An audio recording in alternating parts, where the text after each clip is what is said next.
this a quote? What we call the beginning is often the end, and to make an end is to make a beginning. The end is where to start from. T.S. Eliot.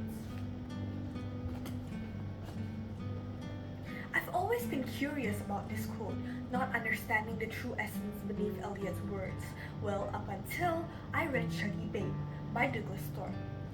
This book, it's almost like a portrait of love amidst devastation. The kind of story where hope is constantly fighting to survive, but tragedy never seems to let go. And that quote suddenly made sense in a way that I hadn't quite grasped before. The end isn't really the end. It's the hardest beginning, and it's that struggle that shapes us, just like it shaped Shuggie. It's in that constant ebb and flow that we're left to something essential, the ability to begin again. A good day to everyone. My name is Allyson Linton, and I am from SMK Bintulu. Join me as we launch an analysis on this one specific book that you might have already seen here. First published by Grove Press in 2020, Shuggie Bain is a coming-of-age fiction novel with heavy themes of tenderness and tragedy. Its writer, Douglas Thorpe, published this as his debut novel, taking over a decade to write. Referencing his childhood through 430 pages of heart-wrenching doubt and despair, Shuggie Bain proves itself to be a classic tale of undying love and hope. Set in post-industrial Glasgow in the 1980s, Shuggie Bain follows a young boy named Shuggie who grows up caring for his alcoholic mother Agnes.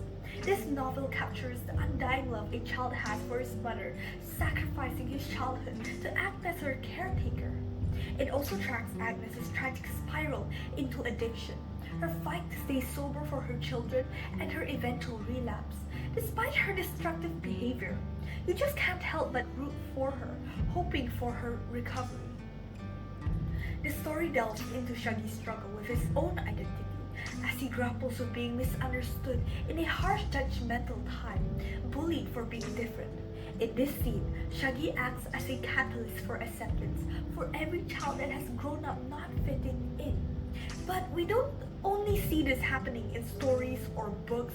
In fact, it is happening in real life right now, and it's unfortunately nothing new. However, through this book, light can be shed on the harsh reality that many are facing today. All the while, Agnes's battle with alcoholism grows more destructive with brief moments of sobriety, followed by devastating relapses. Shuggie, despite this, however, stays with Agnes, torn between his love for her and the realization that he can't save her from herself. And I feel like this resonates deeply with children who grew up with alcoholic parents, highlighting the painful complexity of love. This moment emphasizes a key theme of the novel, asking us whether our love for someone should outweigh the suffering we endure for them. My favorite symbolism in this book is the reoccurring rain of Glasgow, a symbol of choices beyond one's control. It's ever present, like the emotional numbness in the lives of characters. This part hit close to home for me, reminding me of times in life where it felt like my struggles were just a constant, like the rain. But I digress.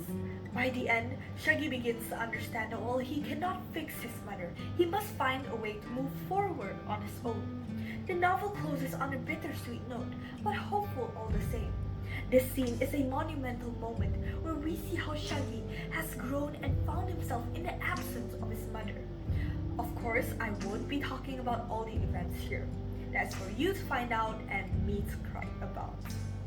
Shuggie Bain is an intense book where the elements of pain and rawness in Thorpe's writing had single-handedly brought the entire story to life.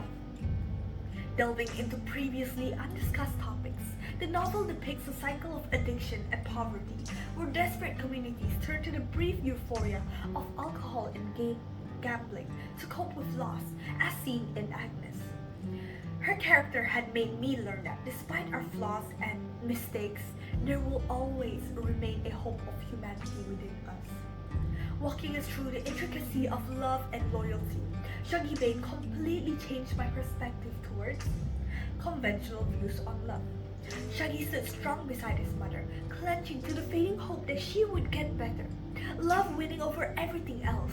It is also why in some instances, people struggle to get out from destructive relationships. This book is not written to be a thrilling story of success and triumph. Rather, it sheds light on the mundane but brutal realities of present times, making it clear that hope can only take you so far. And in a world that encourages us to view everything through rose-tinted glasses, this is a message that we all could stand to remember. Oh, now that was a meaningful ride. Nevertheless, give this book a go. But until then, au revoir. I hope to see you again. Goodbye and thank you.